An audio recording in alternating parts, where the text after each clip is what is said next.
வணக்கம். இது சாட்டர்டே எடுத்த வீடியோ. இப்போ தான் போட முடிஞ்சது. இப்போ வந்து பூண்டு ஊறுகாய் தொக்கு அது நேற்று செஞ்சுருந்தேன் இல்லையா, அது கொஞ்சம் மீதி இருந்துச்சு. அதை தோசையில் போட்டு ஸ்டஃப் பண்ணேன். சூப்பராக இருந்துச்சு. அப்புறம் தேங்காய் தொகையில் அரைச்சேன். நல்லா உப்பு புளிப்பு காரமாக நல்லா அரைச்சோம். தேங்காய் தொகையல் வித்து நல்லெண்ணெய் சூப்பராக சாப்பிட நல்லாவே இருந்தது. அப்புறம் மதியம் வந்து சாதம், அப்புறம் நெய், அப்புறம் குடமிளகா சாம்பார் எங்கள் பொண்ணுக்கு ரொம்ப பிடிக்கும். அதனால் அது அப்பப்போ குடமிளகா சாம்பார் சொல்லும்.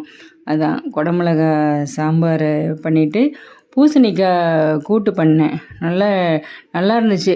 அது பீட்ரூட்டை கட் பண்ணதுனால கலர் அந்த மாதிரி இருக்குது. மற்றபடி பூசணிக்காய் கூட்டு நல்ல டேஸ்ட்டாக இருந்துச்சு.